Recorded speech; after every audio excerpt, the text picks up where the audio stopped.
ऐसी कल्पना कीजिए कि गर्मी का दिन है, बहुत ज़्यादा धूप है और आप एक गिलास पानी के लिए तरस रहे हैं और तभी कोई आपको एक गिलास नींबू पानी ठंडा बिल्कुल बढ़िया ला कर दे, तो आप कितना खुश होते हो, आप कितना तरोताज़ा होते हो। जैसे वो नींबू के पानी का गिलास आपको तरोताज़ा करता है, वैसे ही दुनिया में कुछ ऐसे लोग होते हैं जो हमें ताजगी देते हैं, हमें एनकरेज करते हैं, हमें तरोताज़ा करते हैं। जब हम थके हुए हैं, डिस्करेज्ड हैं, उस समय हमारा हाथ पकड़कर उठाते हैं। आज सुने और सीखे श्रृंखला में ऐसे ही व्यक्ति के विषय में हम अध्ययन करने जा रहे हैं। उस व्यक्ति का नाम ओनेसिफोरस था। ओनेसिफोरस के नाम का अर्थ है ब्रिंगर ऑफ ब्लेसिंग। एक व्यक्ति जो दूसरों को लाभ देता है, फायदा देता है, दूसरे लोगों का उत्थान करता है, ऐसा एक व्यक्ति था ओनेसिफोरस। और आज हम उस व्यक्ति के विषय में अध्ययन करने जाएंगे।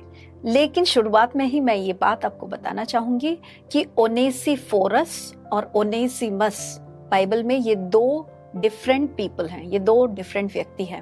ओनेसिमस के विषय में हम पहले ही एक सीरीज कर चुके हैं और आज हम ओनेसिफोरस के विषय में सीखने जा रहे हैं। ये ओनेसिफोरस कौन था, कहाँ पे रहता था और इसने परमेश्वर के राज्य के लिए क्या किया, आइए हम आज सीखें। ओनेसिफोरस के बारे में अगर हम अध्ययन करें तो ये कहा जाता है कि वे एफेसोस नाम की एक जगह में रहते थे और हम जानते हैं कि पौलुस प्रेरित अपनी दूसरी मिशनरी जर्नी में और अपनी तीसरे मिशनरी जर्नी दोनों ही समय एफेसोस गए। जब वो पहली बार एफेसोस गए, वहां पर एक कलीसिया स्थापित की और अक्विला प्रिस्किला नाम के एक दंपति को वो हैंड ओवर करके वो आगे बढ़ गए। और जब वो अपने तीसरे प्रचार यात्रा में एफेसोस में पहुंचे तो एक बार और उन्होंने अपना कार्य वहां पर आरंभ किया। लगभग 2 साल और 3 महीने वो एफेसोस में रहे और वहां पर यहूदियों की कलीसियाओं में जाकर उन्होंने यहूदियों से सुसमाचार सुनाया। लेकिन जब यहूदियों ने उनको रिजेक्ट किया तो वह तुरनोस की पाठशाला में जाकर वहां पर गैर यहूदियों को भी परमेश्वर का सुसमाचार सुनाया। और इसी के मध्य में ओनेसिफोरस नाम के इस व्यक्ति ने उद्धार पाया। अब एफेसोस की उस नगरी में अगर हम देखें तो अनेक चिन्ह चमत्कार वहां पर हो रहे थे। पौलुस के रुमाल और अंगूछों को लेकर तक लोग जब जाते थे तो दुष्ट आत्माएं निकल जाती थी। वहां पर लोग अपने जादू टोना की पुस्तकों को जला रहे थे और लोग बहुत बड़ी तादाद में, बहुत बड़ी संख्या में कलीसिया के साथ जुड़ रहे थे। एक रीति से वो बहुत ही ग्लोरियस टाइम था और कहा जाता है कि एशिया माइनर में सुसमाचार सब और फैल गया, सभी ने सुसमाचार सुना, ऐसा एक समय वहां पर था। लेकिन अगर दूसरी ओर देखा जाए तो पौलुस के जीवन में बहुत अधिक कष्ट, बहुत अधिक पीड़ा सहन करने वाला एक समय था। हम इसे इस प्रकार जानते हैं, पौलुस प्रेरित ने एफेसोस में बैठकर कुरिन्थियों की कलीसिया को जब चिट्ठी लिखी तो उस विषय में, अपने हाल के बारे में उन्होंने एक छोटा सा ग्लिम्स हमको दिया है। एफेसोस में उस समय क्या हो रहा था, आइए हम उसको भी देखें। पहला कुरिन्थियों 4:11, हम इस घड़ी तक भूखे, प्यासे और नंगे हैं और घूसे खाते हैं और मारे मारे फिरते हैं। ये था उनका हाल एफेसोस में। घूसे खा रहे हैं, मारे मारे फिर रहे हैं, भूखे हैं, प्यासे हैं। एक साइड बहुत ग्लोरियस मिनिस्ट्री चल रहा है और दूसरे साइड कष्ट पर कष्ट, दुख पर दुख वो लोग सह रहे हैं। और इस कष्ट के मध्य में, इस दुख के मध्य में, हालेलुया, ओनेसिफोरस एक व्यक्ति था जिसने पौलुस प्रेरित को बहुत तरोताजा किया, उनकी बहुत सहायता की। इस विषय में हम एक वचन पढ़ेंगे। अगर हम दूसरे तीमुथियुस की पुस्तक 1:18 में पढ़ें तो इस बात का वर्णन पौलुस प्रेरित तीमुथियुस को करते हैं।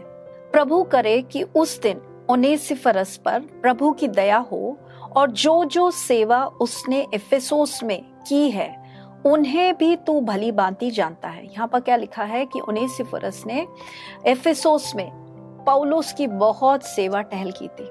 हो सकता है वो पौलुस प्रेरित के लिए खाना लेकर आ रहे हो या फिर उनके लिए एक घर का बंदोबस्त किया हो जो जो पौलुस प्रेरित को और तीमुथियुस को उस समय यात्रा में आवश्यकता थी, वहां पर प्रचार करने में आवश्यकता थी, उस सारी चीजों का प्रबंध उनेसिफुरुस दौड़ दौड़ के करता था। और वर्षों पश्चात भी पौलुस प्रेरित उस बात को याद करते हैं, स्मरण करते हैं, और उनेसिफुरुस के विषय में जब भी वो सोचते हैं तो उनके मन में बहुत खुशी होती है, क्योंकि उनेसिफुरुस एक ऐसा व्यक्ति था जिनने उन्हें तरोताजा किया था, उन्हें रिफ्रेश किया था।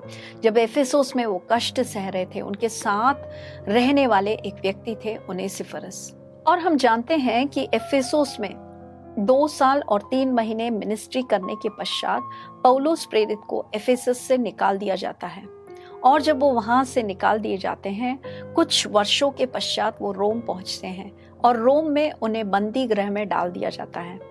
जब उनेसिफुरुस को ये न्यूज़ मिलता है तो वो झट से अपनी जगह एफेसस से निकलकर वो पौलुस को सर्च करने के लिए, ढूंढने के लिए वो रोम की ओर जाते हैं। और ऐसा कहा जाता है कि लगभग 1300 किलोमीटर दूर यात्रा करके वो वहां पर रोम पहुंचते हैं। वहां पर उस समय हम जानते हैं फ्लाइट नहीं है, अच्छे यातायात की व्यवस्था नहीं है। इसके पश्चात भी उनेसिफुरुस के हृदय में एक वेदना कि पौलुस जेल में है, वहां पर उनकी सेवा करने के लिए कोई नहीं है, इसलिए वो दौड़ दौड़ कर वहां पर पहुंचते हैं। लेकिन दुख की बात ये थी कि जब वह रोम में पहुंचते हैं तो वो पौलुस को ढूंढ निकालने में असक्षम थे, क्योंकि वो ढूंढना बहुत ही मुश्किल था। कोई गूगल सर्च करके ढूंढ नहीं सकते हैं। रोम में हम जानते हैं कि बहुत सारे बंदी गृह थे। कुछ बंदी गृह पहाड़ों के ऊपर, कुछ बंदी गृह अंडरग्राउंड में, कहाँ कहाँ वो मारे मारे फिरा और वो ढूंढता रहा पौलुस प्रेरित कहाँ है, उनका नाम पूछ पूछ कर वो ढूंढने लगा। लेकिन आपको एक बात समझनी चाहिए कि वहां पर उस समय नीरो सम्राट वहां का राजा था, और ये नीरो सम्राट मसीही लोगों से बहुत ज्यादा घृणा करता था। ऐसा कहा जाता है कि रोम में एक आग लगी जिसमें लगभग 1/3 रोम के बिल्डिंग्स पूरे जल गए, और ये कहा जाता है कि नीरो सम्राट इस आग का कारण मसीही लोगों को कहता है, और उस कारण से मसीही लोगों को उस समय पकड़कर पीड़ित करके सताने वाला समय था। और कोई भी अगर कहे कि मैं मसीह हूँ तो उसको दंड की आज्ञा हो सकती है। ये सब जानते हुए भी उनेसिफुरुस, उसने अपनी जान हथेली पे रखकर वो पौलुस को ढूंढता रहा, लगातार ढूंढता रहा, और अंत में उसने पौलुस को ढूंढ निकाला। इस विषय में दूसरे तीमुथियुस की पुस्तक 1:17 में हम पढ़ेंगे। पौलुस प्रेरित इस प्रकार उनेसिफुरुस के विषय में कहते हैं, जब वह रोम में आया तो बड़े यत्न से ढूंढकर उसने मुझसे भेंट की। उनेसिफुरुस ने बहुत यत्न किया, और ये सारी बातें, अपने हृदय की बातें, ये सब पौलुस अपनी चिट्ठी में तीमुथियुस से बोल रहा है। क्यों? उसका कारण यह है कि तीमुथियुस इस समय एफेसस के पास्टर हैं, पासवान हैं, और उसी एफेसस से उनेसिफुरुस यहाँ पर आया है।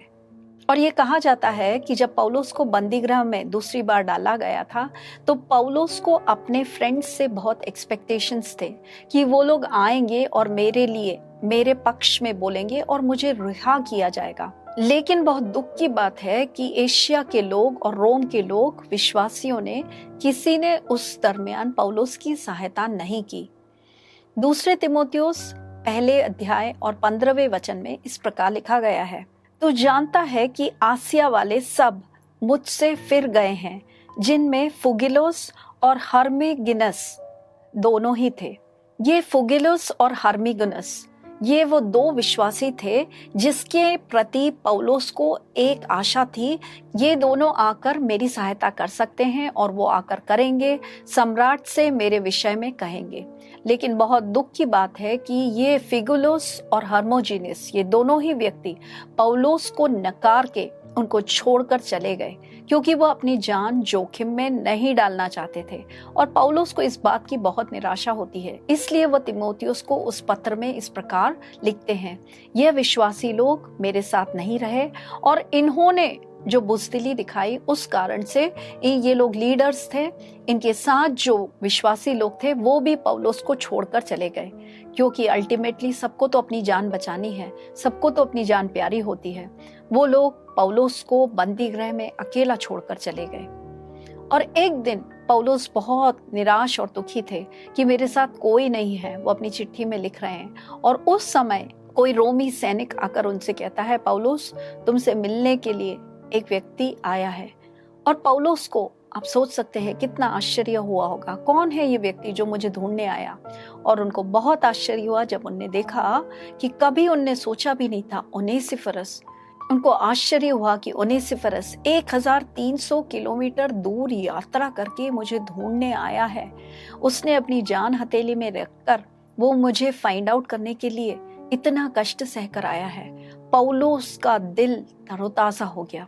ही is called a refresher. Onesiphorus ने वहां पहुंचकर पौलुस के दिल को खुश कर दिया। हालेलुया। पौलुस बहुत निराश थे, बहुत अकेले थे, परमेश्वर के अलावा कोई भी उनके साथ नहीं था। और उस समय परमेश्वर ने ओनेसिफोरस नाम के उस व्यक्ति का उपयोग किया। दूसरे तिमोथियुस 4:16 में पौलुस बहुत निराश होकर कहते हैं, मेरे पहले प्रत्युत्तर करने के समय में किसी ने मेरा साथ नहीं दिया, वरन सब ने मुझे छोड़ दिया। पौलुस ने जिन विश्वासियों के प्रति एक्सपेक्टेशन रखा था उन सब ने छोड़ दिया। लेकिन बहुत आश्चर्य हुआ कि इतने दूर से ओनेसिफरस उनकी सहायता के लिए वहां पर पहुंचा। और एक दिन नहीं लेकिन लगातार जब तक ओनेसिफरस से बन पड़ा, वह पौलुस प्रेरित की निरंतर सेवा टहल कर रहा था। उनके लिए जो सहायता कर सकता था वो कर रहा था। पौलुस जब उस रोमी बंदी गृह में रह रहा था, उसके पास कुछ भी नहीं था। उसके पास ओढ़ने के लिए एक ब्लैंकेट भी नहीं था। इसलिए वो तिमोथियुस से लिखता है, तिमोथियुस जब तुम आओगे तो मेरा कोट भी तुम लेकर आना, और वो मेरे पुस्तकों को भी लेकर आना, क्योंकि उसके पास उस समय ये कुछ भी नहीं था। लेकिन इस सब के अभाव में जो ओनेसिफरस कर सकता था, उसने पौलुस प्रेरित के मन को बहुत आश्वासन दिया, बहुत उत्तेजित किया। उसके निराशा के मध्य में आशा की एक किरण फैलाने का काम ओनेसिफरस ने किया। ऐसी ही एक बात हम एलिया के विषय में देखते हैं। एलिया ने एक बहुत बड़ी मिनिस्ट्री की, कारमेल में परमेश्वर की आग उतारी, और उसके पश्चात इसेबेल की एक ललकार को सुनकर थक जाते हैं, वह मर जाना चाहते हैं। और निराशा में एलिया इस प्रकार सोचते हैं कि सिर्फ मैं ही हूँ और कोई भी परमेश्वर का नबी नहीं है। लेकिन इसके मध्य में परमेश्वर एक स्वर्गदूत को भेजकर उसे एक बार और अपनी मिनिस्ट्री के लिए प्रेरित करते हैं। उसी प्रकार पौलुस प्रेरित की सहायता करने के लिए परमेश्वर ओनेसिफरस को भेजते हैं। और ओनेसिफरस ने जो बन पड़े, उसने पौलुस प्रेरित के लिए जो किया, हालेलुया, उसके विषय में जैसे कि पुराने नियम में एक बहुत अच्छा एग्जाम्पल हम ब्रजिलाई नाम के एक व्यक्ति के बारे में देखते हैं। दाऊद राजा जब अपने पुत्र अबशालोम के द्वारा अपने राज्य से निकाला गया था, बहुत दुखी था, बहुत निराश था। और अलग अलग लोग जब दाऊद राजा का मजाक उड़ा रहे थे, तब ब्रजिलाई नाम का एक व्यक्ति दाऊद राजा को रिफ्रेश करने के लिए, तरोताजा करने के लिए, उनकी सहायता करने के लिए उठ खड़ा होता है। उस विषय में हम दूसरे शमूएल की पुस्तक में पढ़ते हैं। दूसरे शमूएल 17 के 28 और 29। आइए हम उस वचन को पढ़ें। ब्रजिलाई चारपाइयां, तसले, मिट्टी के बर्तन, गेहूं, जव, मैदा, लोबिया, मसूर, चबेना, मधु, मक्खन, भेड़ बकरियां और गाय के दही का पक्कीर दाऊद और उसके संगियों के खाने को यह सोचकर ले आए कि जंगल में वे लोग भूखे, प्यासे और थके मांदे होंगे। ब्रजिलाई ने जिस प्रकार दाऊद और उसके व्यक्तियों की सेवा की थी, उसी प्रकार ओनेसिफरस से जो कुछ बन पड़ा उसने पौलुस प्रेरित के लिए किया। और इस कारण से पौलुस का हृदय उसे इतना आशीषित करता है कि वो तिमोथियुस को जो पत्र लिखते हैं उसमें इस प्रकार कहते हैं। दूसरे तिमोथियुस की पुस्तक 1:16। ओनेसिफरस के घराने पर प्रभु का दया हो, क्योंकि उसने बहुत बार मेरे जी को ठंडा किया और मेरी जंजीरों से वो लज्जित ना हुआ। हालेलुया। ओनेसिफरस के बारे में पौलुस प्रेरित की ये 2 गवाही है। एक, उसने मेरे जी को ठंडा किया, और दूसरा, वो मेरे जंजीरों के कारण लज्जित नहीं हुआ। और वो तिमोथियुस से भी कह रहे हैं, तिमोथियुस तुम भी मेरे बंदी गृह में डाले जाने के कारण तुम लज्जित मत हो। तुम ओनेसिफरस को देखकर सीखो, मत्ती रचित सुसमाचार 25 के 36 में यीशु इस प्रकार कहते हैं, अंत के दिनों में जब वो अलग अलग व्यक्तियों को अपने किए के अनुसार प्रतिफल देंगे, तब वो कहते हैं, मैं बंदीगृह में था और तुम मुझसे मिलने आए हो। परमेश्वर एक एक कार्य का हिसाब रखता है और ओनेसिफरस ने जो दिया और किया उसका हिसाब परमेश्वर उसको देंगे। ओनेसिफरस एक सच्चा मित्र था। हालेलुया। जब फिलिजुलस और हर्मोजेनस नाम के दो व्यक्ति पौलुस को छोड़कर चले गए, तब ओनेसिफरस पौलुस प्रेरित से लिपटा रहा, उसकी जो सहायता कर सकता था कि नीति वचन की पुस्तक 18 के 24 में इस प्रकार लिखा गया है, ऐसा मित्र होता है जो भाई से भी अधिक मिला रहता है। और ओनेसिफरस पौलुस प्रेरित के लिए एक विश्वास योगी सहकर्मी प्रूव किया गया और उसका प्रतिफल अवश्य ही परमेश्वर उसे देंगे।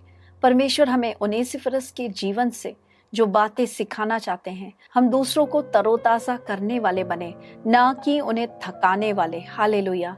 हमारे ऊपर जो हमारे अगुआ हैं, उनका जीवन हमारे कारण सुखमय हो, ना कि कष्टमय। परमेश्वर इन वचनों के द्वारा आपको आशीषित करे। धन्यवाद।